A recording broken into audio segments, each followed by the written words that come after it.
Some people are so poor, all they have is money. It's easy to fall into the trap of believing having more money will solve all of our problems. But you could almost as easily fall into the trap of believing money doesn't matter at all. Today, we want to share with you our wealth wisdom approach to finding a radical middle where money stays in its lane and we keep the journey centered around so much more than just money. And we have a much fuller definition of wealth. Hi, I'm Amanda Neely, and welcome to the Wealth Wisdom Financial Podcast. This is episode 116, Build Wealth Part 2. It's not only about money. Hey, and I'm Brandon. And if you missed Build Wealth Part 1, we encourage you to check it out. But it's totally not a requirement for getting a lot of value out of this episode. Now, back in episode 101, we defined wisdom for you, but we never defined wealth. Today, we're fixing our errors and showing how we define wealth. You've already picked up from the title that wealth is more than money. What we share with you today is something we encountered way back in 2007, and it's something we've come back to over and over again with our own journey. Get ready to see all the facets of this diamond called wealth. Are you sick and tired of hearing the same old conventional financial advice? We feel you. We're fed up with the same old truisms that fall flat when you get into the unique opportunities and challenges of specific situations. This show is about bringing you historic wisdom around building wealth with practical insights on how to apply it to your journey today. When conventional financial thinking doesn't get you where you want to go, you need wealth wisdom. Let's master wealth building together. Now, let's get into today's episode and talk about this diamond called wealth. Sometimes the best way to understand a diamond is to study the rough around it. I mean, really, what is the rough, Amanda, around it? Yeah. You remember Aladdin, the diamond in the rough? Seek thee out the diamond in the rough, right? And if you were Jafar and you're supposed to go seek this diamond in the rough so that you could get treasures beyond measure in the Cave of Wonders, you'd start by defining the rough. You'd want to be like, well, if I want to find this diamond and I know it's in the rough, what is the rough around the diamond? So that you're more easily able to spot that diamond because you're able to find the rough. And I guess same if you're looking for a diamond in the ground, you'd want to know where they occur and what the environment looks like. So this diamond of wealth, what this rough environment around it is. If we're looking for what's the rough, what is the environment where we can find diamonds, we like to use this metaphor of a river. You can kind of see this river flowing, but picture the river as a murky, dirty river that flows into this ocean called poverty. This river is mucky because there's all kinds of pollutants that flow into it. And these pollutants are the causes of poverty, right? Mm-hmm. Poverty is the ocean at the end. You're going upstream to find what's causing this poverty. What are all the pollutants going into the environment that cause people to be poor? And it turns out there's about 7 of them. And as we've learned about them, these 7 things I think are pretty big concepts, but they all flow into this murkiness. So the 7, and we're not going to go in any specific order. Again, they all maybe intersect with each other too. There's lack of meaning, human injustice, educational inequalities, poor health and disease, environmental decline, hunger, leadership corruption like government and business and even in families. So the thing about these 7, as you heard those, you have to kind of picture them and what they are. And when you picture them, you can almost see the money behind them. For instance, educational inequalities. We know, at least here in America, that part of why our educational system is unequal is because of how our educational system is funded through property taxes. So areas where the property taxes are higher have better schools, and areas that have lower property values and then lower property taxes have less funding for schools. So there's this unequalness to it. Lack of meaning might feel like a harder one to see money behind it, but a sense of purpose, meaning, in your career, in how you're living your life, that often causes people to make more money or less money if they're seeking to only work for meaning and purpose versus working just to make a dollar. So I'll read these 7 again and let's comment on a few of those, like lack of meaning, human injustice. There's a lot of economic injustice out there that Yeah. causes unequal human rights to flourish, right? Educational inequalities, poor health and disease. We know that if you're monetarily poor, you're probably not going to get the same medical care as if you're monetarily rich. Environmental decline, hunger. I mean, hunger is a huge one. And then, of course, leadership corruption. This might be where we flip the money side on its head. And maybe those who are the most corrupt are those seeking the greatest wealth or have the greatest wealth. And again, this is in government and business, but even in families. Within families, we have leadership. And so you have to think about that corruption. And then don't forget, with all of this river, it's not just these big concepts. There are people who live in this river.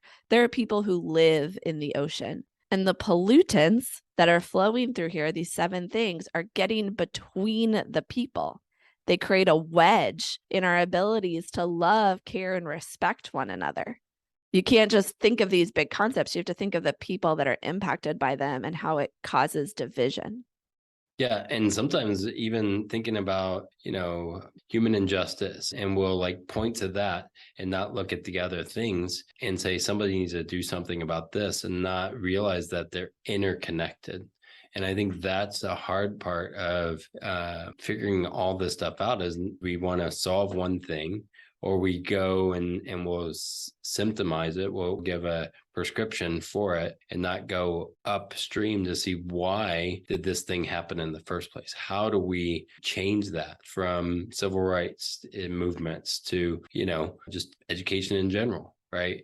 How money works. All of those things are different drivers, but sometimes it's even in left field what's going to solve it. Well, we're going to get to the solution here in a minute, but these wedges that are caused by the pollution, they're not just monetary and relational wedges. We're not just talking about monetary and relational poverty, but these pollutants also cause spiritual poverty. These pollutants divide us from our gods, the emotional and mental poverty as well. These pollutants keep us from knowing, caring for, and loving our own selves. If you think about the mental health movement, you could probably trace why we need to care for our mental health, why there's more stress and anxiety today than there ever has been before, to one of these same root causes. Now, we like to think of wealth in this analogy as the blue, clean water that goes into the system and cleans up the pollutants. So you can go through the same pollutants and ask what would clean them up. And again, I think about it in our world right now, post COVID and everything else. A lot of people are experiencing this at a heightened level. And what can we do to reverse the effects of this pandemic is something I've thought about. So number one, and again, not in any specific order, but lack of meaning. What would somebody need? Meaning, purpose. That's what people want. A lot of times is a sense of purpose. And so if you have purpose, maybe that also will reduce suicide, things like that are maybe a driving force. So having meaning, having purpose is the inverse of lack of meaning. Yeah. And then you could take human injustice and replace it with human rights. The more human rights and respect for people's differences, and everybody gets the opportunity to play at the same game, those kind of things, that's the blue water. And the pollutants get pushed aside. They get cleaned up by advocating for and seeing more human rights come into existence. Then you have educational inequalities. I mean, of course, the inverse of that is educational equality, where we are all able to learn and do the things. You don't have to just be affluent or, all of that kind of thing, but everybody can learn equally. And it's not just because you were born in the right place at the right time. And then you can replace poor health and disease with health, access to good health care, access to healthy food, the time to get exercise 3 times a week for 20 minutes, get your heart rate up a certain amount, to be able to do that. Not everybody has equal opportunity to do that. Thus, we have poor health and disease. So let's get some more health out there in all of those ways and more. And number 6 is environmental decline. I think we're seeing that a lot more rapidly as well.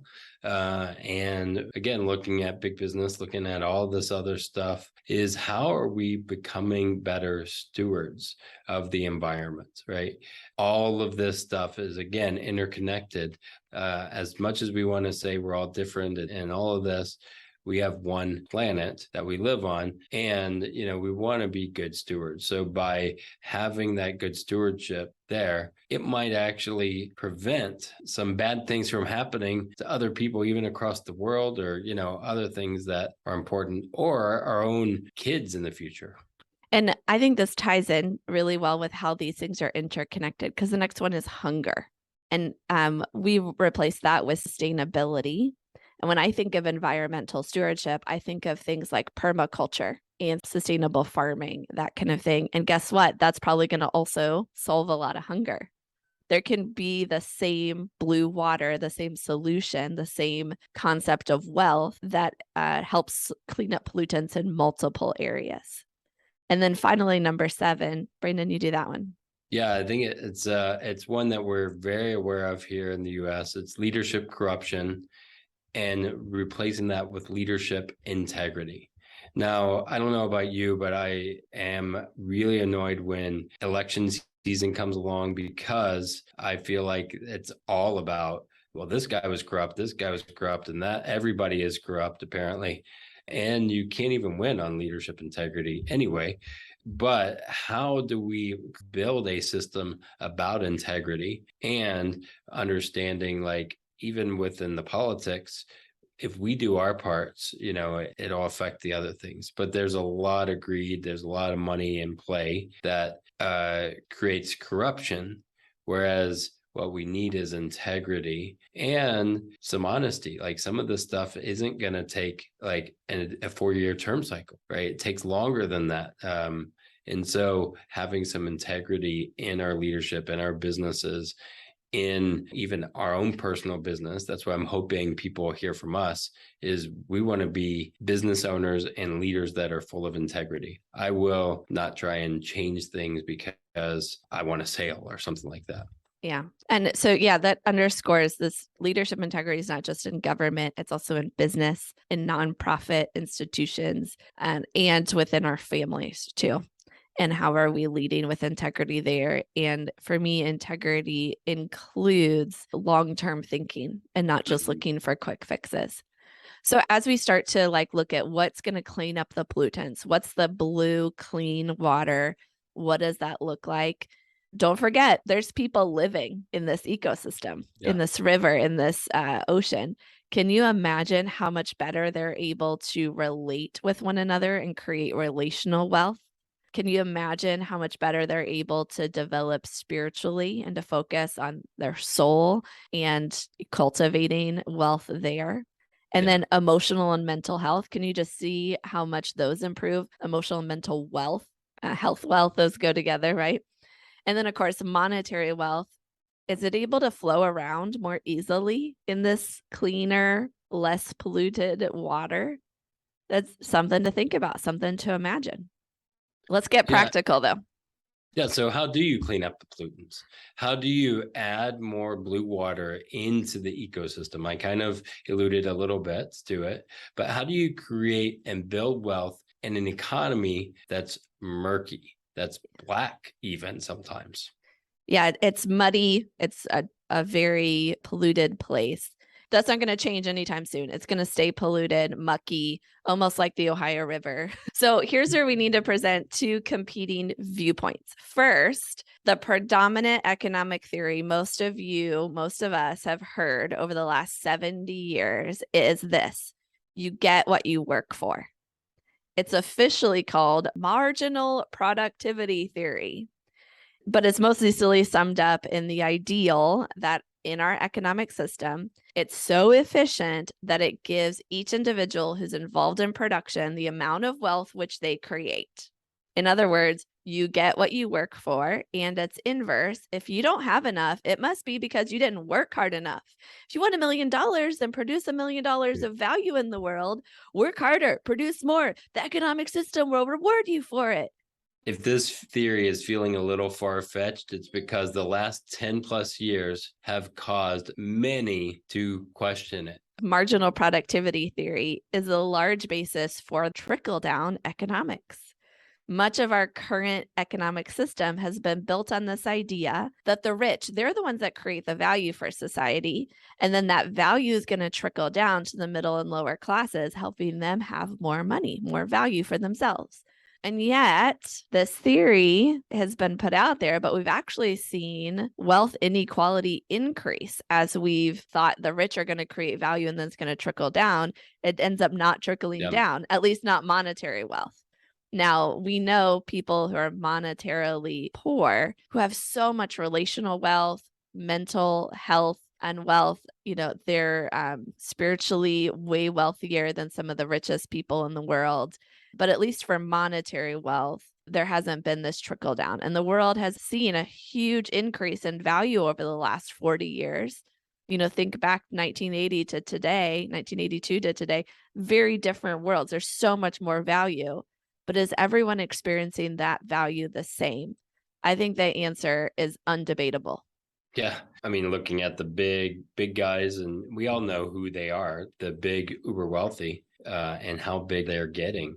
Just questioning some of that stuff. But let's pretend the theory is true. Yeah. So if this theory was true, then the best way to clean up the pollutants of poverty would be to create more value in the world. It would all come down to creating more money to flow through the river. Yet, doesn't more money just make us more of who we are? More money might actually increase the pollutants, possibly. Yeah, so good thing there's another theory, and then we don't have to stick with this marginal productivity theory and trickle-down economics. The alternative theory was actually put out about the same time as this marginal productivity theory. It has its roots traced back throughout economic thinking, all the way back to Adam Smith and before. This alternate theory is that our economic system is really all about power. It doesn't matter if you produce a lot of value or you don't. Those with power exploit that value for their own gain. Here's how some think about it. The economy is not as efficient. It can't be efficient. It's messy, right? And so there's incomplete information.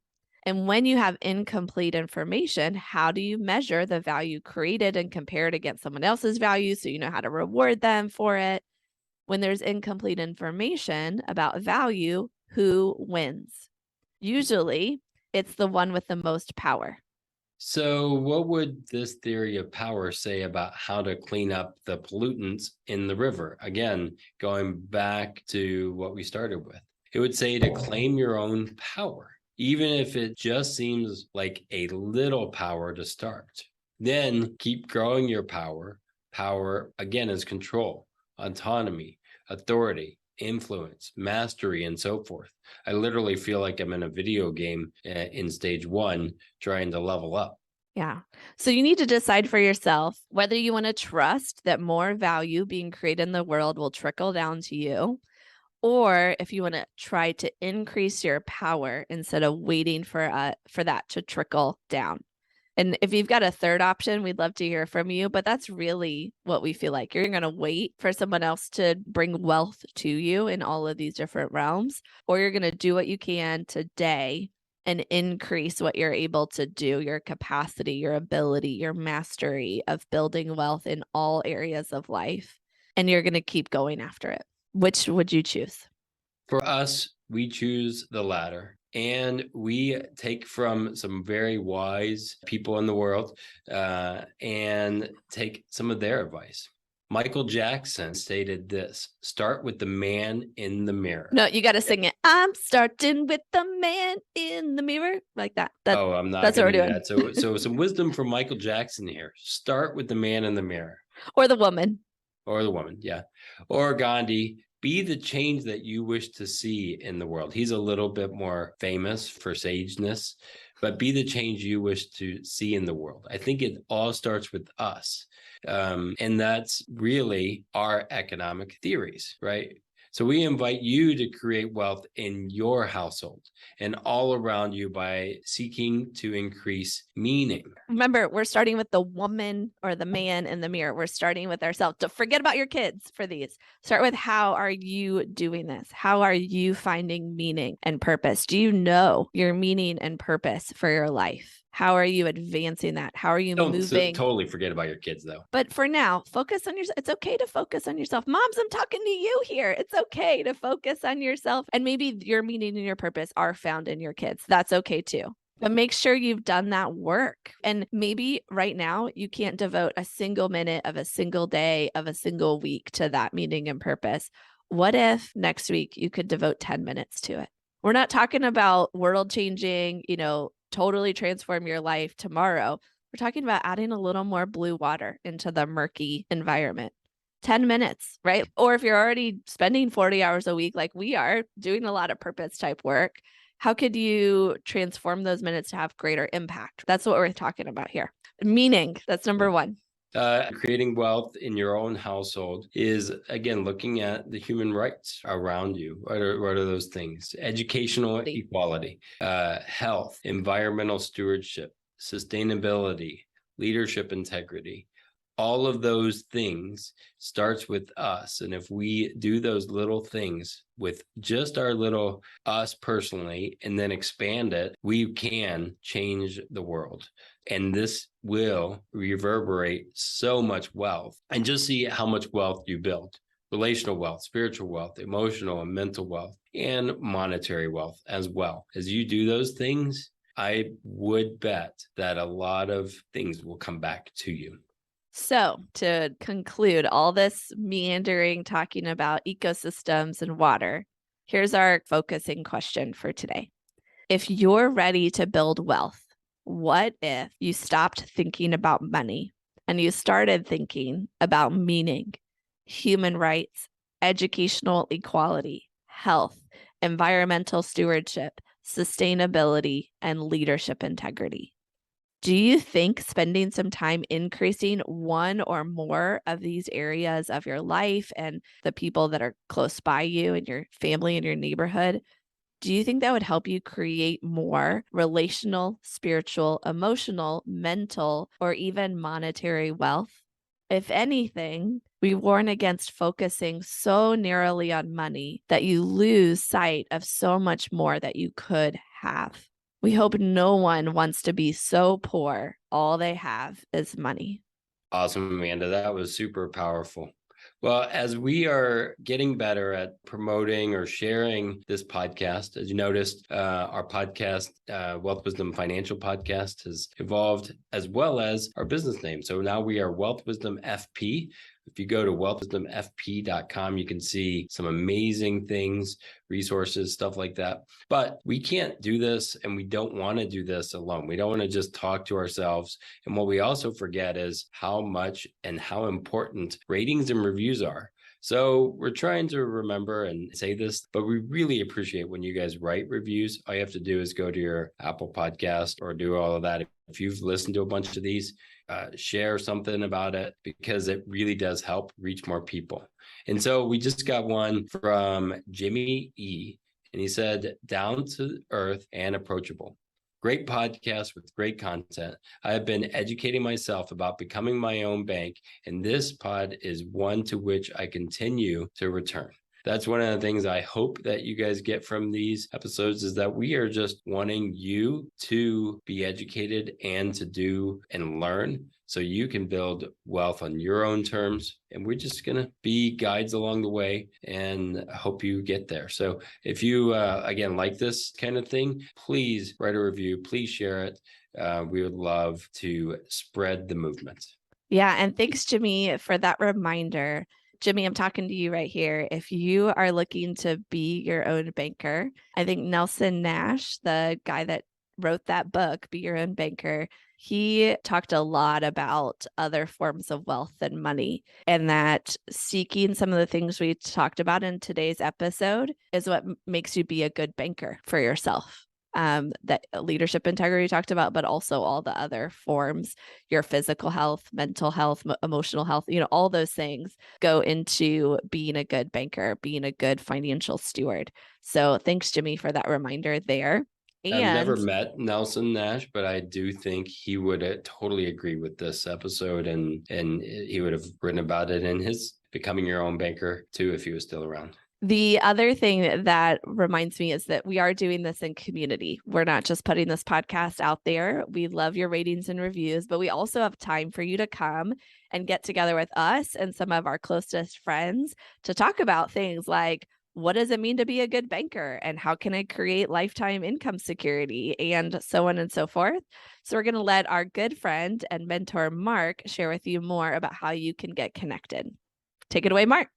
Markets are turbulent, inflation is soaring, wars and supply chain shocks are threatening our way of life.